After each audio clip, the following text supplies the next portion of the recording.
Nós passamos um dia de oração desde as 7 horas, 6 horas, até agora às 5, e viemos às 18 até agora na hora do culto para orarmos pelo nosso país, porque os batistas do Brasil inteiro se uniram nesse dia 12 de outubro para fazer um grande trabalho de evangelismo nas cidades do nosso país. Infelizmente o material da janta não chegou a tempo para nós, mas eu falei, nós não vamos ficar de braços cruzados, vamos orar. Nós tivemos um grupo muito grande de irmãos orando pela nação, e eu não sei se os irmãos aí nos bairros de vocês perceberam, mas eu percebi claramente que nós tivemos um dia muito tranquilo na nossa cidade, um dia realmente, creio que resposta de oração. Louvado seja Deus, porque a oração foi até uma coisa que o Wander pregou de manhã, uma programação também muito boa na Escola Bíblica Dominical, sobre a oração, que realmente a oração ela tem um poder glorioso, segundo a Bíblia, A oração vai aonde nós nem imaginamos, o alcance da oração é extraordinário. E o povo de Deus orando é algo espetacular. E nós vamos continuar como igreja que ora. A casa do Senhor, que somos nós, é casa de oração. Você é casa de oração. Nós somos casa de oração para todos os povos, diz a Bíblia. Jesus que falou. Amém? Não podemos parar de orar. Abra sua Bíblia em Apocalipse, capítulo 2, verso 1.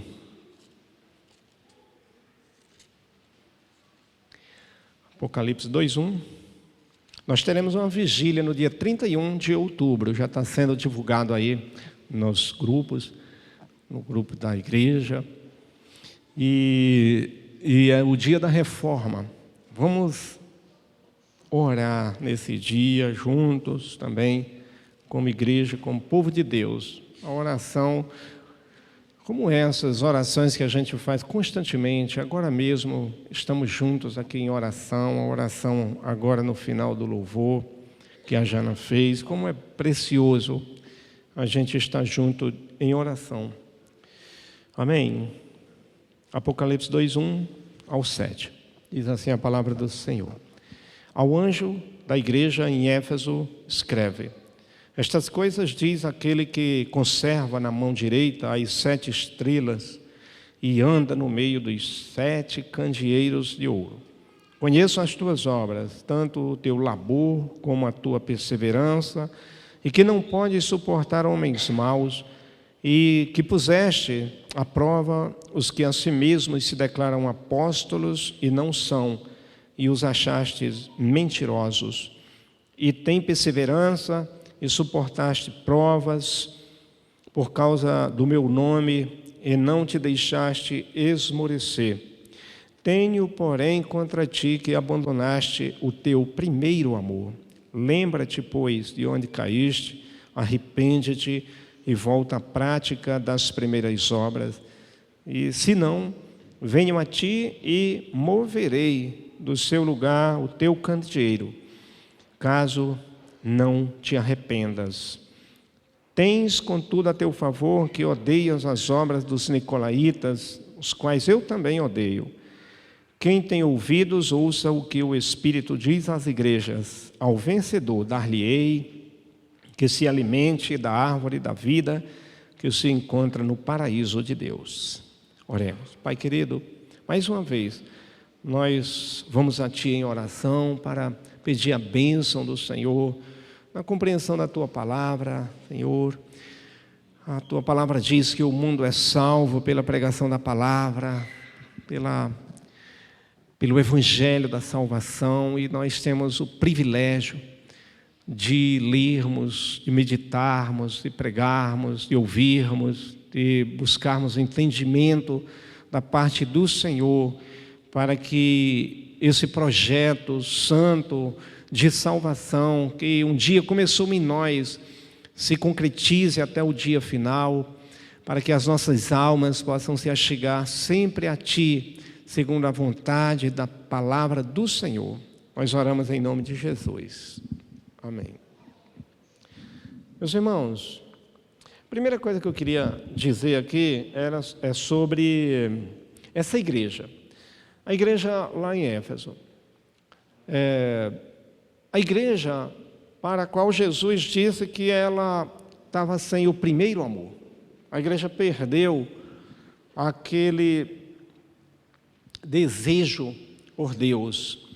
A igreja perdeu a paixão pelas coisas do Senhor. Mas como era aquela igreja?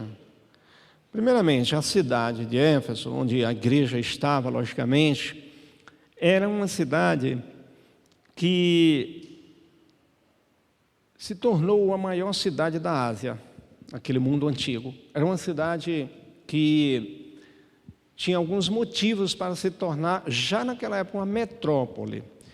A cidade de Éfeso era uma cidade que, primeiramente, tinha um porto e, por causa do rio, se tornou um ponto para muitos lugares do mundo, os principais do mundo. Para qualquer lugar naquelas regiões ou continentes, Éfeso era um ponto. E por isso que muitas pessoas foram morar em Éfeso e ela realmente cresceu. E aquela cidade também se tornou sede dos Jogos Olímpicos daquela época. Então, imagina, era um centro também esportivo do mundo grego, da Grécia.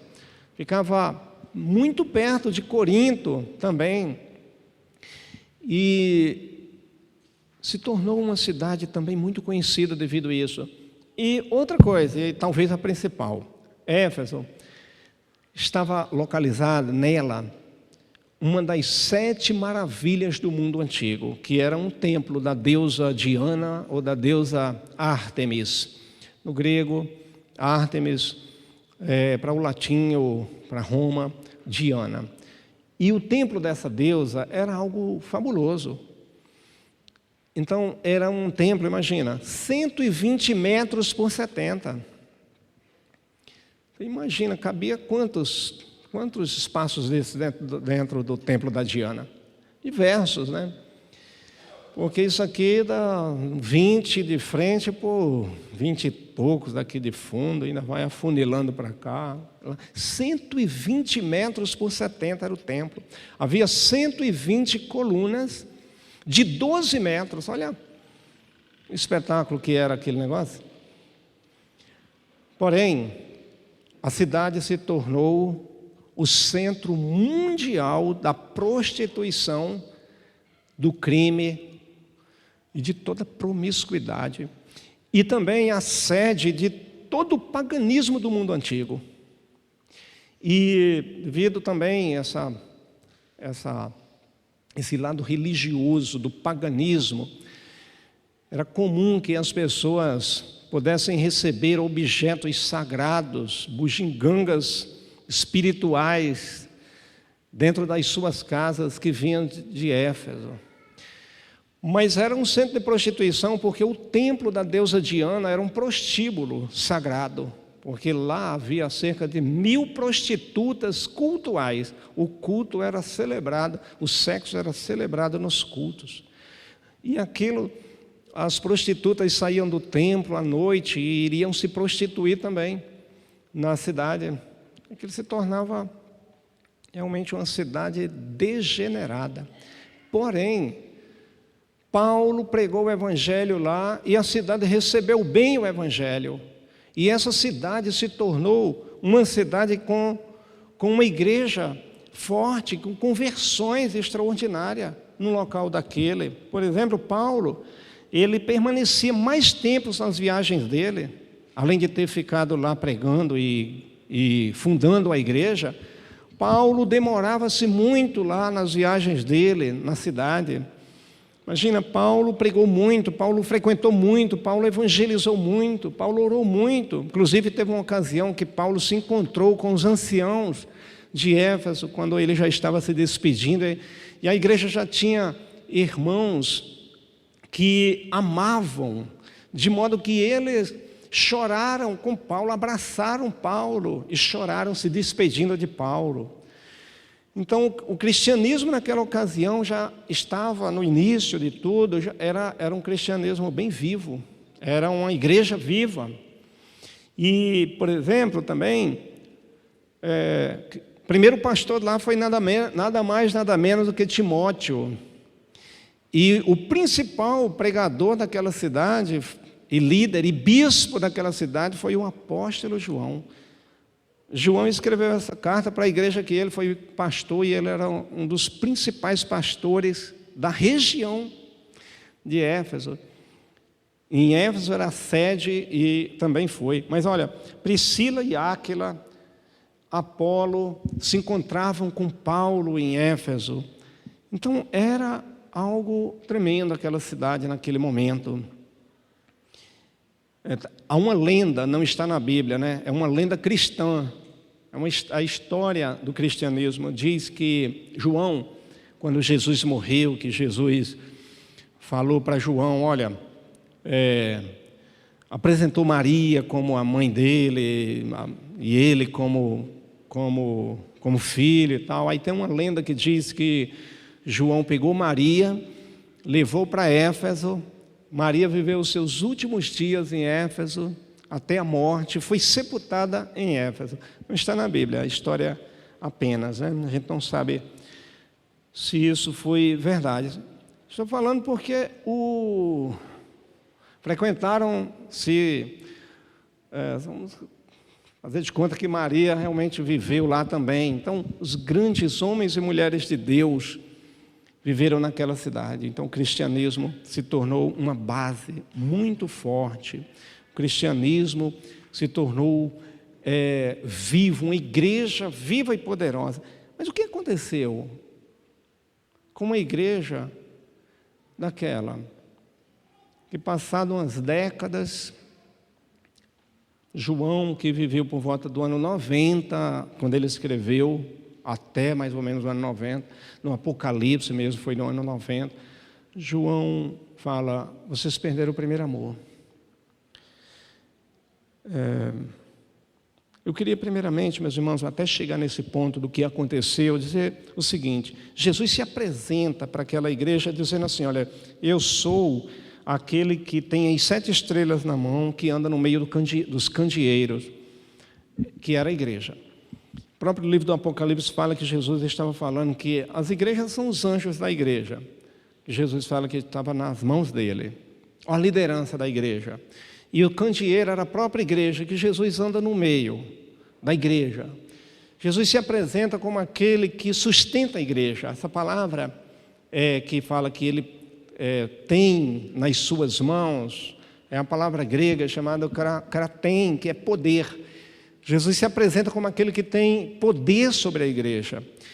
O que Jesus está dizendo, disse, foi assim, que a igreja que se submete ao poder dele, nenhum mal acontece, nada abala a igreja, ele sustenta, ele guarda, pode acontecer o que acontecer, mas se a igreja estiver submissa a ele, essa igreja, ela não será abalada, não será destruída, mas somente a igreja que estiver nessa condição, porque aí logo em seguida Jesus vai falar sobre o que estava acontecendo de fato com aqueles irmãos. Então, Jesus sustenta, e ele mesmo prometeu, e foi João que escreveu isso no Evangelho, dizendo, quando ele fala sobre Jesus como bom pastor, ele diz que eu conheço as minhas ovelhas, eu guardo, e ninguém arrebatará ela das minhas mãos. Mas o que aconteceu com aquela igreja que não estava acontecendo isso? Aquela igreja estava para acontecer algo, meus irmãos, terrível na vida dela, na vida dos irmãos. Então Jesus disse para aquela igreja que sustentava eles com a mão direita, Então, foi algo extraordinário. O que Jesus, na verdade, estava falando é que todas as vezes que a igreja estivesse reunida no nome dele, adorando, ele passeava no meio dela e ele sustentava. Aí, logo em seguida, Jesus faz os seguintes elogios. Jesus fala assim, olha, eu conheço o trabalho árduo de vocês. Eu conheço que vocês têm uma boa doutrina. Olha, vocês estão seguindo direitinho a Bíblia, a palavra. Vocês não têm falha doutrinária, vocês estão sustentando a verdade. Vocês até rejeitam os falsos mestres, os falsos apóstolos, os falsos profetas. Vocês odeiam hereges como os nicolaítas, que eram descendentes do diácono Nicolau, que ele se perverteu e ele se tornou um herege na igreja antigamente. E que, segundo a história, a tradição também cristã, e quase todos entendem que os nicolaítas eram descendentes do diácono escolhido, dos 7 diáconos, de Atos, dos Apóstolos, capítulo 7, que Nicolau se desviou e se tornou um herege e uma ameaça para a sã doutrina cristã, porque ele se desviou, mas se tornou um herege, um líder herege. Ensinava os cristãos a praticarem prostituição também. E que Jesus fala, eu também odeio tudo isso e vocês odeiam. E que vocês suportam provações e que vocês têm paciência. Olha quantos elogios que Jesus falou. Vocês estão suportando, vocês têm boa doutrina, vocês não aceitam heresia, vocês rejeitam os falsos mestres, os falsos profetas. Uma igreja que tinha tudo para dar certo, mas Jesus então faz a crítica, vocês perderam o primeiro amor.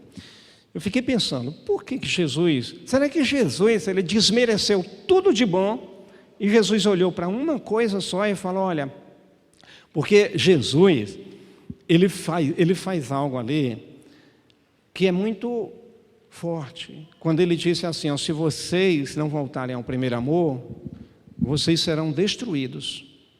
Eu removerei o candeeiro de vocês, ou seja, a igreja apagaria, remover o candeeiro fica no escuro. A igreja apagaria totalmente. A igreja desapareceria do mapa. E eu vou adiantar uma coisa que aconteceu. Sabe o que aconteceu com a igreja de Éfeso? Exatamente o que Jesus falou. Os fatos históricos e arqueológicos mostram que a igreja em Éfeso desapareceu completamente do mapa séculos depois. No 3º século já não existia a igreja lá. Então, por que Jesus olhou para uma coisa na igreja e falou, olha, se vocês não continuarem do jeito que estão, sem o primeiro amor, vocês vão morrer, a igreja vai desaparecer. Eu removerei, a lâmpada de vocês vai apagar completamente, totalmente. Por quê? Eu entendi, e você vai entender também. Sabe por que Jesus falou isso? Eu entendi essa questão do primeiro amor. Eu entendi que a perda do primeiro amor significa que tudo de bom que a igreja tinha, tudo de bom que foi construído, todos os valores, em pouco tempo, seriam totalmente devastados. Completamente. Foi isso que Jesus falou.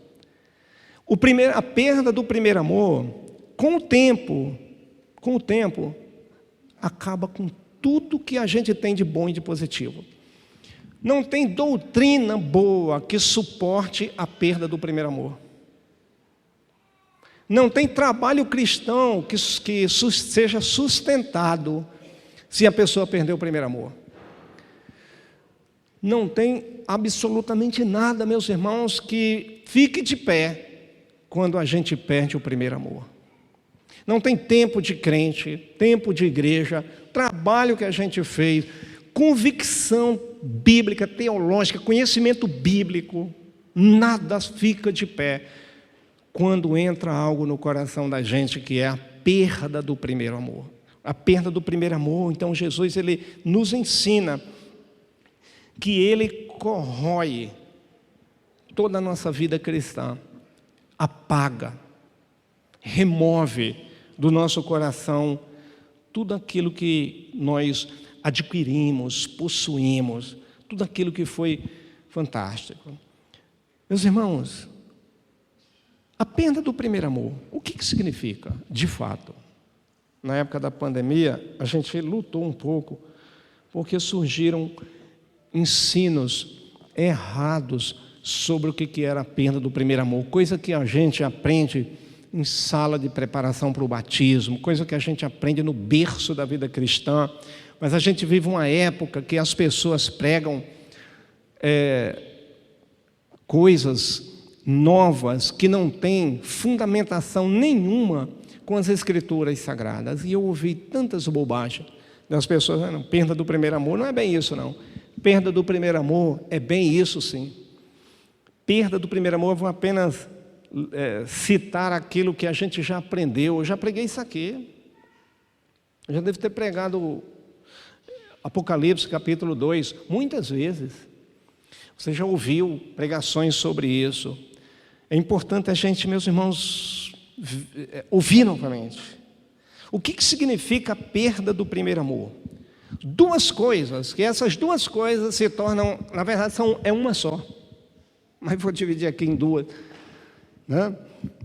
A primeira coisa, a perda do primeiro amor significa a perda do desejo, do entusiasmo, da vontade por Deus e pelas coisas de Deus.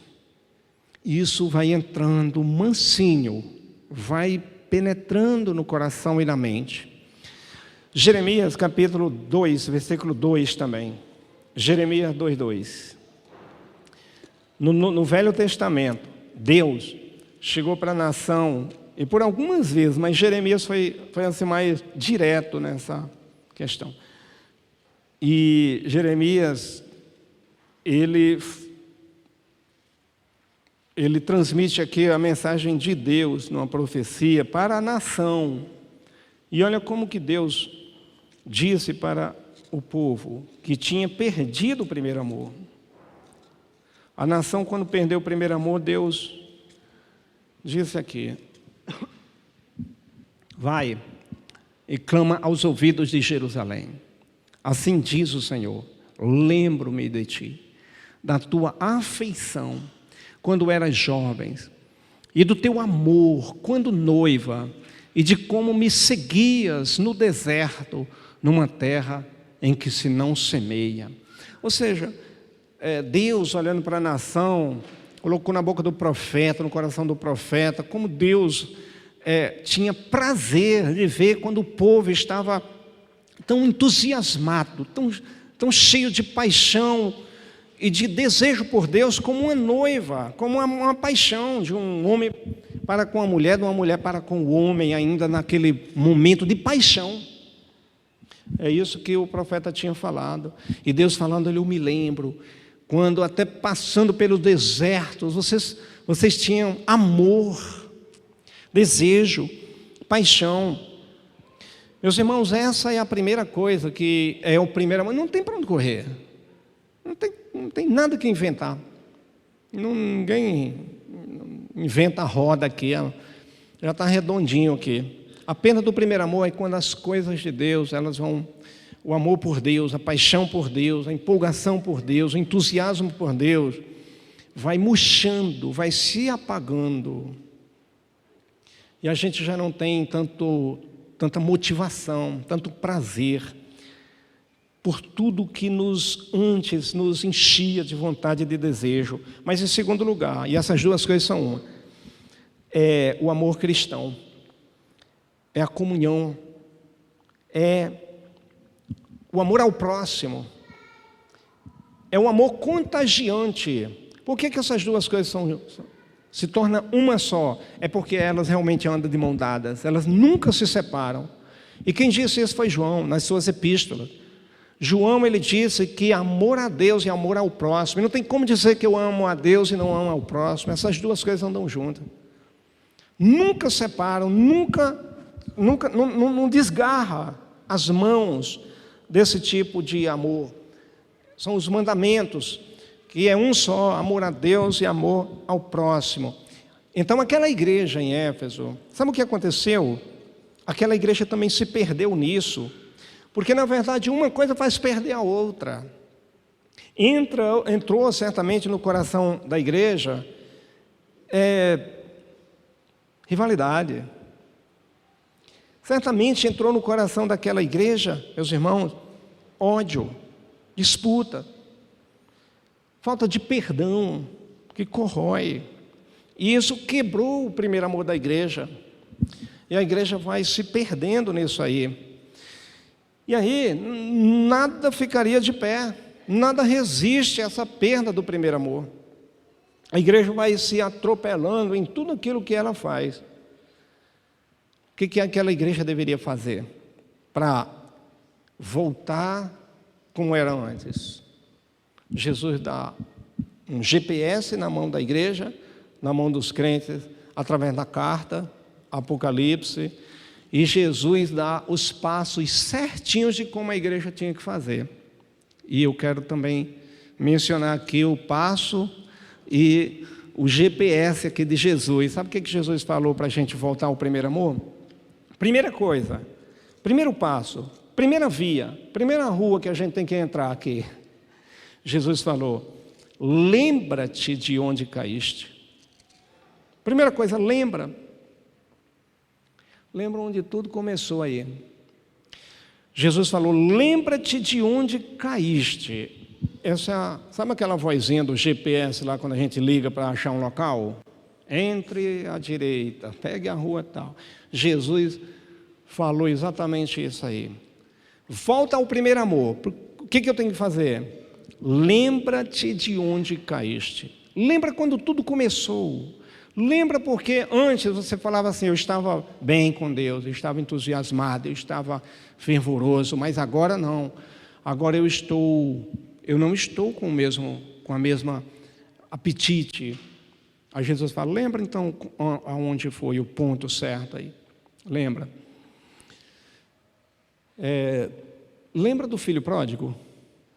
O filho pródigo, quando ele saiu e foi para um país distante, se distanciou da casa do pai, quando ele percebeu que ele estava sem toda a prosperidade que ele tinha, com a abundância que ele tinha, com o amor que ele tinha, com quem o amava também, que ele tinha perdido toda. A primeira coisa que o filho pródigo fez foi lembrar. Capítulo 15, versículo 17 de Lucas. 15, 17. O filho pródigo lembrou quando ele estava longe. Às vezes, meus irmãos, a gente está longe e não percebe. Então, caindo em si, olha só, foi aí, ele caiu em si, ele lembrou. Aí ele disse: olha, quantos trabalhadores de meu pai têm pão com fartura e eu aqui morro de fome. Ele lembrou de como era a casa do papai. Ele lembrou da comida do papai. Ele lembrou que na casa do pai, que ele não valorizava, que ele não honrava. Ele lembrou que lá ele tinha o que ele precisava. Ele tinha o que Deus queria que ele tivesse. Era lá. Então, a primeira coisa, lembra-te de onde caíste. Foi o que Jesus falou. Lá ele tinha tudo. Meus irmãos, muitas vezes na nossa vida, o primeiro passo é a gente se lembrar, mas não para aqui. A gente precisa então lembrar que perder o primeiro amor é uma queda.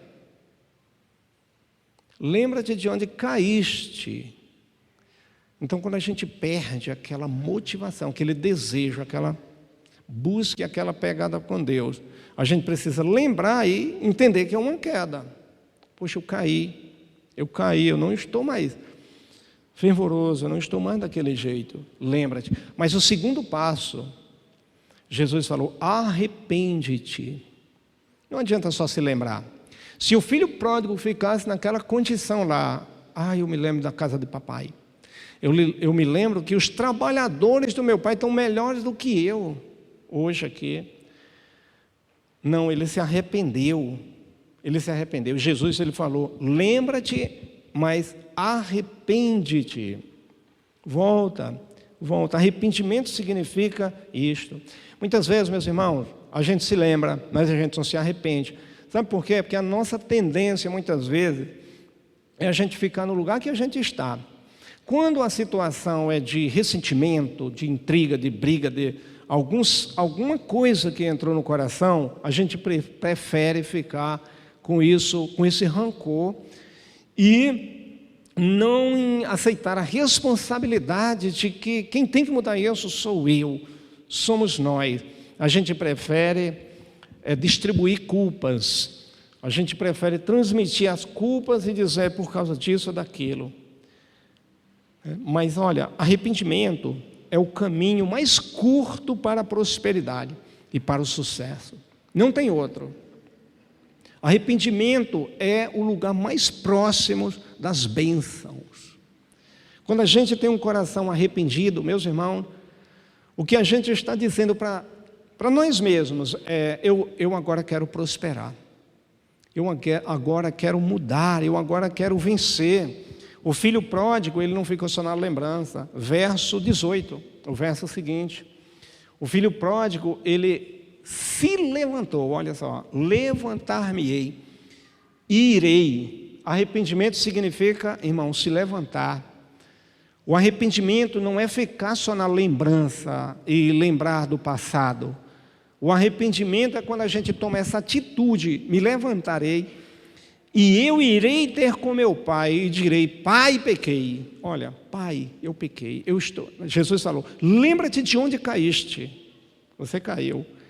Então, entende que isso é um pecado, quando a gente sai dessa posição do primeiro amor. E pequei contra o céu e perante ti. Então, esse é o verdadeiro arrependimento, é quando a gente realmente confessa, entende e pede perdão. Mas Jesus, ele deu um segundo passo, que é: volta a praticar as primeiras obras. Irmãos, olha essas três coisas: lembra-te, arrepende-te e volta. Não é só arrependimento. Sabe o que muitas vezes acontece com o nosso arrependimento? É que a gente não muda o roteiro. A prática das primeiras obras significa o seguinte: que o cristianismo verdadeiro e bíblico, ele é uma prática também. Não é só de boca para fora. Você imagina se eu tivesse aqui um problema sério de relacionamento com uma pessoa, briguei, me desentendi, e eu dissesse assim: olha, pequei contra você, mas eu não mudei nada com essa pessoa. Significa que o meu arrependimento está comprometido, porque eu não estou praticando coisas diferentes que mostram que realmente meu coração, ele realmente está arrependido. Por isso que Jesus falou: volta a praticar as primeiras obras. A prática. Ou seja, Jesus está falando: volta a ter um amor ardente pelas coisas de Deus. Irmão, preste atenção numa coisa: você está pronto para isto? Nós estamos prontos para atendermos esse chamado de voltar, deixar que realmente o nosso coração se apaixone novamente pelas coisas de Deus? Há espaço no meu coração? Há espaço no nosso coração para praticarmos isto? Então, há um empurrão aqui da parte de Jesus muito grande para aquela igreja. Fala assim: olha, vocês precisam voltar a ter um amor ardente, a ter uma prática de amor contagiante. Sabe por quê? Porque aquela igreja em Éfeso tinha um tipo de amor que contagiava a ponto de uma cidade que estava perdida na prostituição, na idolatria, na macumbaria, seja lá o que for. Seja lá o que for, uma igreja prosperou, porque aquela igreja tinha amor. O amor vence todo o mal. O amor atropela qualquer obra do diabo. Olha, se nada de bom, tipo assim, a sã doutrina, os nossos trabalhos, não se sustentam pela falta de amor, o contrário também é verdadeiro. O amor é algo que sustenta todas as coisas. O amor é a coisa mais forte e mais poderosa. Por isso que Jesus falou: precisa haver amor. no coração, porque se o amor entrar e estiver sendo praticado, meus irmãos, a igreja ela vai, o irmão vai, a igreja prospera, tudo que está em volta prospera. Por isso que Jesus falou, volta a praticar as primeiras obras. Ou seja, é preciso amar intensamente. É preciso. Jesus nos ensina a odiar o pecado e a amar os irmãos. Às vezes a gente inverte. Aí a gente odeia os irmãos e ama o pecado. Mas Jesus falou o contrário. A gente precisa amar intensamente. O amor a Deus e ao próximo, como eu disse, estão juntos. Porque quem ama o próximo, ama também, está mostrando o seu amor a Deus. Isso é tremendo. O amor são laços que prendem corações. Ninguém consegue ficar longe de quem ama. Então, uma igreja que realmente é sentido a prática do amor, a prosperidade.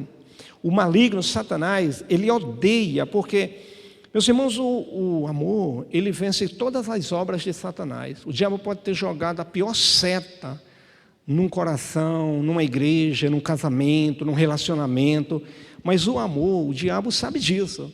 O amor consegue destruir todas as obras de Satanás. Por isso que o diabo sempre luta para que haja ressentimentos, ódios, falta de perdão. Porque no dia que isso aí for quebrado, pronto, foi desfeito qualquer tipo de projeto maligno no coração.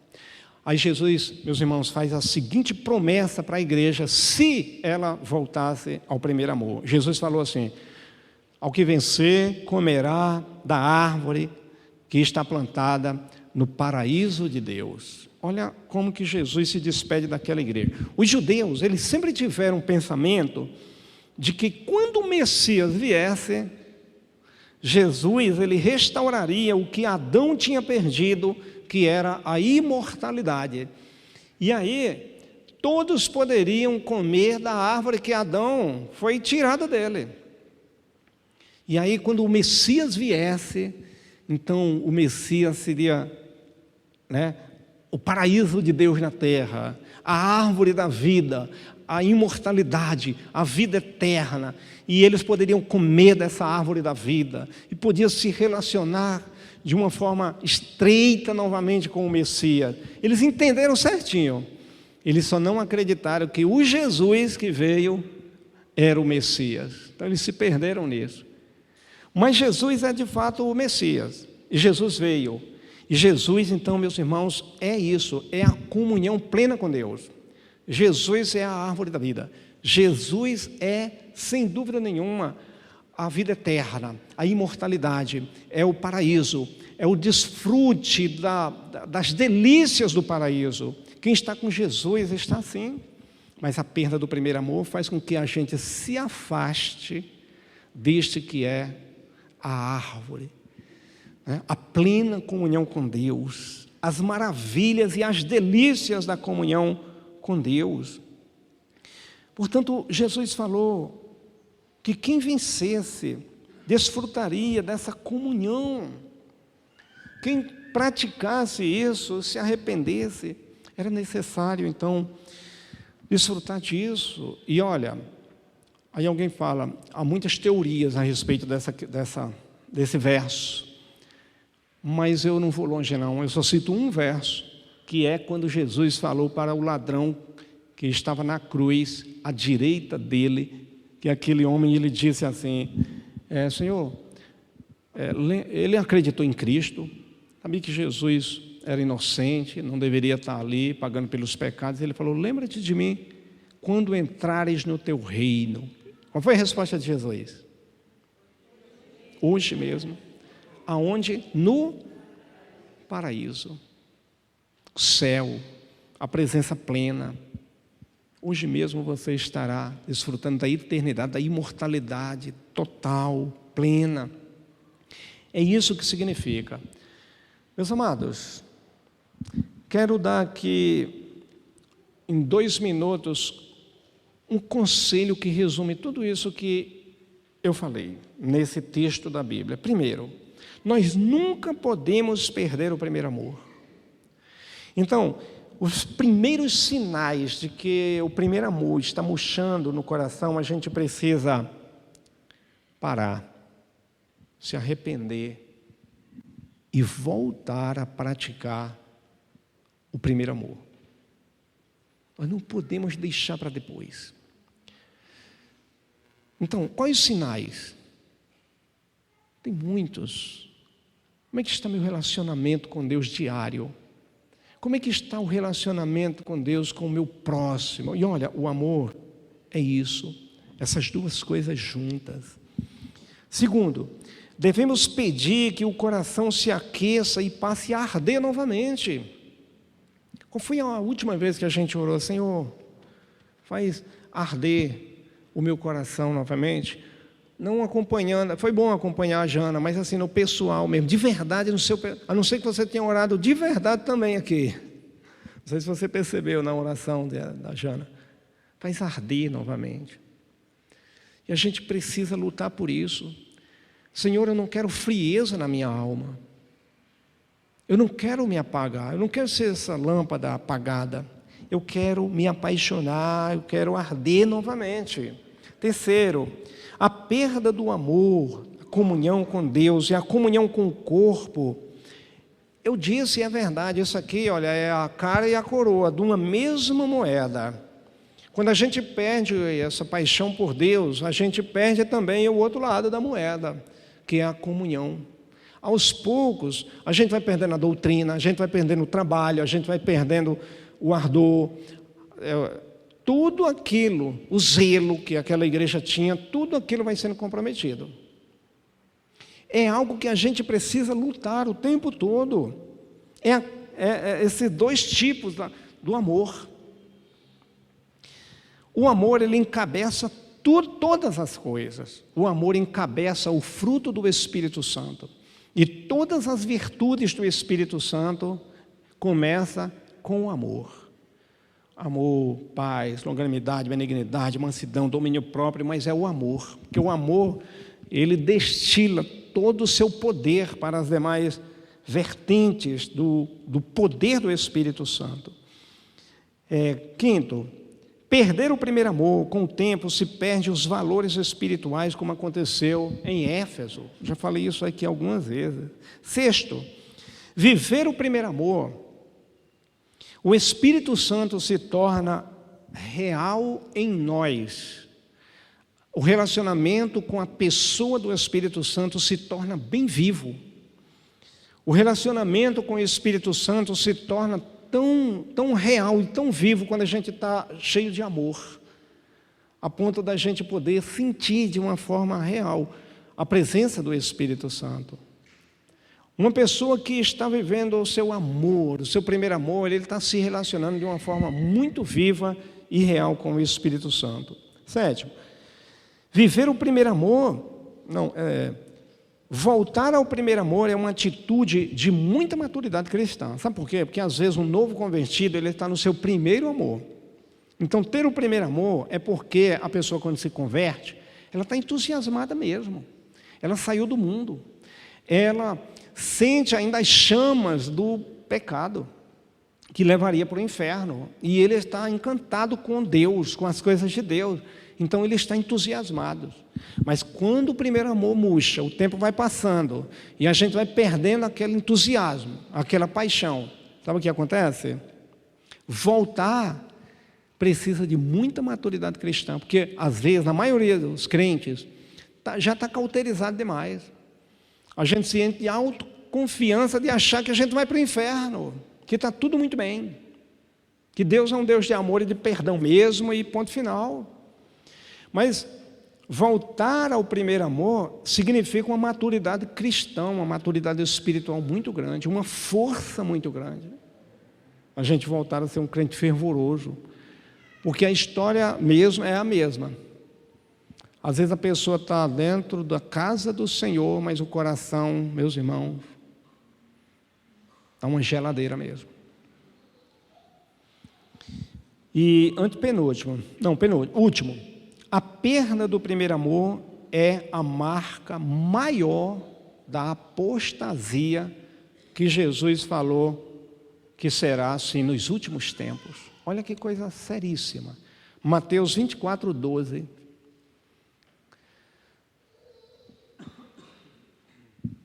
Mateus 24, 12.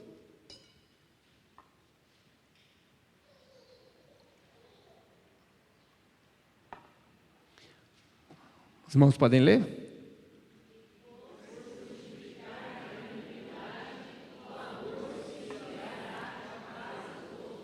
Olha, isso me diz que se eu perder o primeiro amor e me acomodar com a perda do primeiro amor, eu estou agindo igual àqueles da apostasia dos últimos tempos.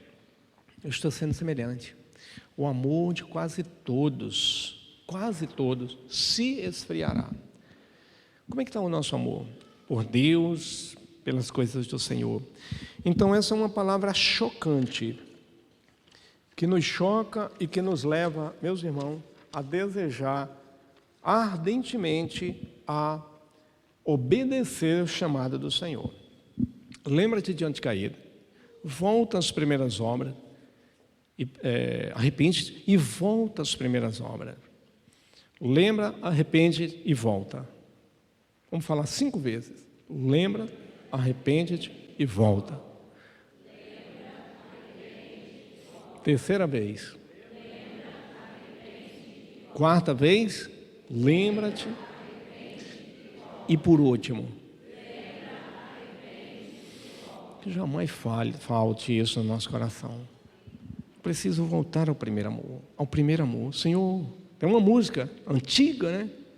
Que é Volta ao Primeiro Amor. Como é que é essa música? Voltar ao início de tudo, encontrar-me contigo, Senhor. Quero rever meus conceitos e valores. Eu quero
Amém? Meus queridos, quero convidar todos que puderem se ajoelhar. Vamos fazer uma oração juntos? Vamos pedir ao Senhor que isso aconteça conosco, todos nós. Nosso primeiro amor possa ser contagiante e muito vibrante. Senhor, que todos nós possamos colocar esse texto bíblico, essa voz do Senhor na Bíblia, em prática neste momento. Nosso coração seja totalmente aquecido, que nada que estamos fazendo, que nada que a nossa vida demande de nós nesse instante, nesse momento, possa apagar o primeiro amor. Pai querido, enche os corações nesta hora desta convicção, desse desejo, dessa vontade, que façamos como aquele filho pródigo. Ele tomou a decisão mais certa, ele deu os passos certos, ele pegou o caminho de volta e ele voltou para o Pai. Oh Senhor, que exemplo para todos nós. Louvado seja o teu nome pelo teu chamado. Que os nossos corações nesse momento se abrasem, sejam como fogos do Senhor, de amor por ti, de amor pelas coisas do Senhor, pelos irmãos, pela comunhão, pelo próximo. Enche o nosso coração, Senhor. Tira todo o ódio, todo o ressentimento. Tira, Senhor, do nosso coração também aquilo que apagou a nossa motivação, nosso primeiro amor, aquilo que tem nos deixado, nosso Deus, tão apagados. Nós vimos o que aconteceu com uma igreja poderosa, uma igreja pastoreada pelos maiores homens que passaram na terra, mas aquela igreja faleceu, apagou-se, porque ela não permaneceu no primeiro amor. Ah, Senhor, quantos têm morrido espiritualmente, quantos têm se apagado totalmente, mas, ó Deus, que isso não venha acontecer com nenhum de nós, que isso não aconteça com a Igreja Batista Central. Te peço, ó Deus, que o coração desta igreja possa pulsar no primeiro amor, para a glória do teu nome, no nome de Jesus. Amém. Glória a Deus. Amém. Louvado seja Deus.